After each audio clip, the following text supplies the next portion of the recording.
김철중의 이름은 낳는다. 잠 못 이루는 밤. 오늘은 수면장의 2탄입니다. 김철중의 이름은 낳는다. 잠 못 이루는 밤에 대해서 지난 시간에 말을 했는데요. 자, 오늘은 수면장애 치료에 대해서 얘기를 나눠보겠습니다. 수면장애 치료에 검거되신 이유진 서울대병원 정신건강의학과 교수, 수면의학센터 센터장, 꿀잠의 과학 저자 오셨습니다. 안녕하세요. 안녕하십니까. 지금 전 세계적으로 지금 수면의학계에서 인지행동요법이 이제 뜨고 있지 않습니까? 자, 인지행동 치료 핵심이 뭔가요? 불면증의 치료로 흔히 이제 수면제를 먹는 게 제일 먼저가 아니냐라고 많이 생각하기 쉬운데 사실은 불면증의 가장 좋은 치료는 인지행동 치료다. 불면증의 인지행동 치료는 몇 가지 구성 요소로 구성이 됩니다. 첫 번째는 자극조절법인데요. 자극조절. 불면증 환자들이 불면증이 만성화되는 과정을 살펴보면 침대에서 자지 못하면서 지내는 시간이 너무 많아요. TV를 거실에서 볼 때는 꼬박꼬박 막상 졸다가 내 침실로 가서 자려고 그러면 이제 잠이 안 오는 말통해져. 그런 경험을 만성화된 불면증 환자분들은 굉장히 많이 하세요. 자려는 의도 없이 내 침실이 아닌 곳에서는 꼬박꼬박 졸다가 내 자리로 막상 가면 잠을 못 자겠는 거. 자극조절법이라는 거는 뭐냐면 결국은 그 내 침대하고 각성, 불면증이 짝꿍이 된 거를 잠하고 다시 짝꿍을 만들어주는 작업을 하는 거죠. 그래서 자지 못하면 침대에서 나와라. 나와. 그다음에 졸리면 다시 침대로 가라. 그럼 결국은 내 침대하고 잠이 다시 조건화되는 조건화되는 거. 네, 그런 현상을 이용하는 겁니다. 침대는 과학이 아니라 잠이네. 그렇죠. 두 번째는 두 번째. 수면 제한법. 그러니까 침상에 누워 있는 시간을 제한하는 거죠. 침대에 예를 들면 몇 시간을 누워 있는 걸 분모로 놓고 실제로 잔 시간을 분자로 낳고 퍼센트를 계산했을 때 우리가 수면 효율이라고 하거든요. 너 침대에서 얼마나 잤냐? 이렇게 보는 얼마나 거네. 누워 있었냐. 그래서 침대에 누워 있는 시간을 사실은 좀 조금씩 줄여주는 거죠. 거예요. 오히려. 예, 그래서 수면 효율이 85%보다 낮으면 그건 안 좋은 침상에 거야. 누워 있는 시간을 조금 줄여주는 줄여주고 거예요. 85%보다 높으면 15분 늘려도 되고 뭐 이런 식으로 저희가 침상에 누워 있는 시간을 이제 처방한다고 표현하거든요. 그렇게 해주는 게 이제 수면 제한법입니다. 그러면 나중에 침대에서 잠을 자는 시간을 늘릴 수가 있다. 그다음에 세 번째. 세 번째는 이제 수면에 대한 잘못된 믿음이나 태도를 교정하는 인지 치료입니다. 예를 들면 세상에 8시간은 자야지 오래 산다는데 큰일 났다. 그다음에 나는 어제 이제 잠을 뭐 7시간을 채 못 잤으니까 오늘 컨디션이 안 좋을 거야. 불면증을 유지시키고 만성화시키는 그냥 걱정이나 잘못된 태도들. 저희가 이제 그런 걸 다 씁니다. 잘 무렵에 뭐 걱정이 뭐가 드는지 그런 것도 쓰도록 해서 그런 생각들을 이제 바꿔주고 또 이제 걱정이 많으면 그걸 써서 이렇게 접어놓고 서랍에 넣고 어떤 상징적인 그런 행동을 하고 하기도 하고요. 그래서 인지를 교정해주는 그다음 이완요법입니다. 이완요법. 잘 무렵이 되면 몸이 긴장이 올라가고 생각의 긴장도 올라가는 분들이 많이 있으세요.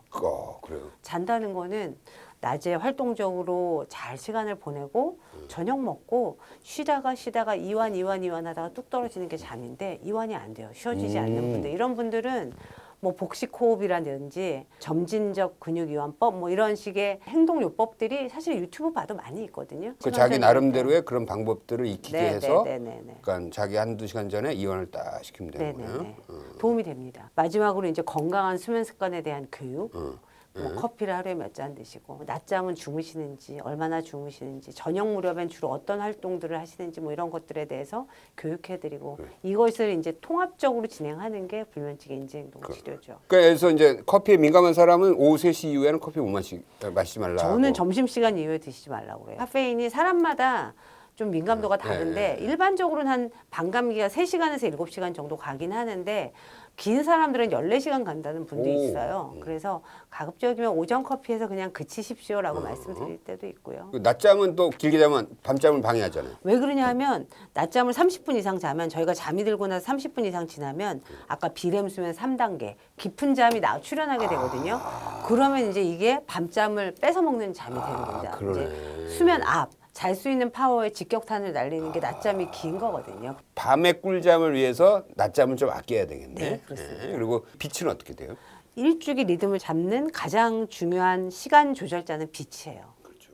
그래서 오전 빛을 쐬놓으면은 각성도가 올라가고 낮에 활동을 더 잘하게 되니까 리듬을 잡는데 그 신호가 밤에 적절하게 꺼지게 되는 그런 것들이 도움이 되기 때문에 아침 햇빛 참 좋죠. 한 30분 정도 예를 들면 걸어가실 수 있는 곳이 있으면 걸어라. 그럼. 선글라스 쓰시지 말고 그럼. 선크림은 잘 바르시고 걸어라. 낮에 받은 햇빛 밤잠 꿀잠 되어 돌아오는구나. 네, 네 그렇습니다. 기상 시간은 어떻게 해요? 기상 시간은 저는 내가 약간 좀 부족한 듯 싶을 때 몸을 일으키라고 말씀드리거든요. 그래서 일정하게 항상. 토요일, 일요일도 일정한 시간에 일어나야겠네요. 일정한 시간에 일어나는 게 좋은데 현대인이 사실은 수면이 완벽하게 충분하기는 좀 어려운 세상을 저희가 살고 있긴 하잖아요. 그래서 조금 더 주무실 수 있는데 2시간 이상은 더 주무시지 말라. 한 1시간, 1시간 반 정도는 더 주무셔도 된다. 근데 2시간 이상 너무 몰아자게 되면 이제 리듬을 망가뜨리기 시작하니까 이제 월요일날 굉장히 힘드실 거다. 자꾸 이제 그런 상황이 반복되면 평소 잠을 좀 늘리셔라. 그렇게 말씀을 드리죠. 나는 토요일, 일요일도 그 일정하게 일어나려고 노력을 해요. 그래서 나는 항상 5시 55분에 일어나.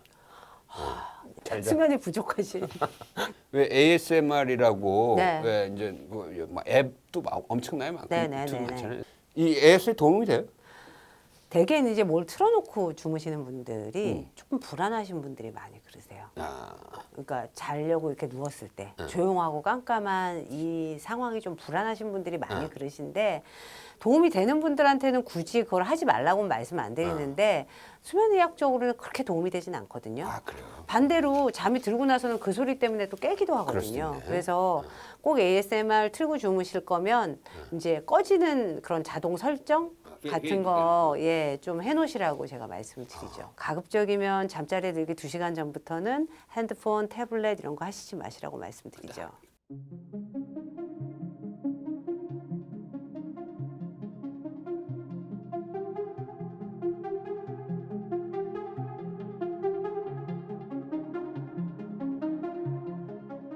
이제 이거는 굉장히 엄청난 효과를 내는 인지행동 치료고 수면 위생과 관련된 거고 네. 침대 사용 설명과 같은 건데 네. 일단 수면 장애가 심한 사람은 수면제를 쓸 수밖에 없잖아요. 네네. 당장 네. 예. 수면제를 한번 먹으면 중독돼서 평생 네. 먹어야 된다. 뭐 이런 얘기 하잖아요.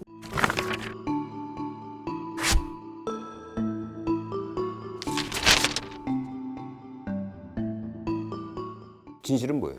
중독이라 함은 내성이 생기거나 금단 증상이 있거나 이런 거거든요. 이론적으로 졸피뎀 같은 종류들은 별로 그런 게 없어요. 이론적으로는 그런데 심리적인 의존 현상이 꽤 심하세요. 심리적으로. 마음적으로 그러네. 약을 안 먹으면 못 잘 것 같다. 그러네. 그다음에 매일 먹다가 안 먹으면 확 리바운드라고 그러거든요. 우리 용수철이 튀듯이. 그러네. 그런 불면증이 악화돼서 끊지 못하는 경우들도 꽤 있고 정신과 선생님들은 우리 항우울제나 소량의 항정신병제제 이런 것들도 이제 불면증의 수면제 대용으로 많이 씁니다. 아무래도 의존성도 좀 적고 불면증 환자분들이 우울하고 불안하고 이런 게 동반된 경우들이 꽤 있어서 그런 제제들도 많이 사용하십니다. 그 수면 장애가 그렇게 심각하지 않은 상황에서 우리가 일상에서 인지행동 네. 요법을 자기가 스스로 실천하면 훨씬 더 수면의 질이 올라가고 수면 시간이 늘어날 것 같은데 정말 심각하게 수면 장애 있는 사람들은 요 두 개를 같이 하게 되나요? 그러면? 초기에는 이제 인지행동 치료는 사실 효과는 나는데 시간이 좀 걸려요. 그러겠지. 2, 3주 이상 걸리기 때문에 처음에 너무 힘들어 하시거든요. 2, 3주밖에 안 걸려? 2, 3주 이상. 교과서적으로는 5에서 8주까지 기다려야 된다라는 얘기도 있거든요. 초반에는 이제 약이 조금 더 즉각적인 그러니까. 효과가 있기 때문에 초반에는 약하고 인지행동 치료 같이 하다가 약을 이제 서서히 줄이다가 줄여주고. 끊어버리는 거 이게 이제 보통은 많이 그런 식의 치료를 하게 되죠. 이 교수에게 잠은 뭐예요? 잠은 회복이다. 핸드폰 충전이다. 나도 그런 기능이 있었으면 좋겠어. 그러니까 내가 뭐 하나 꽂으면 그냥 잠을 8시간 자는.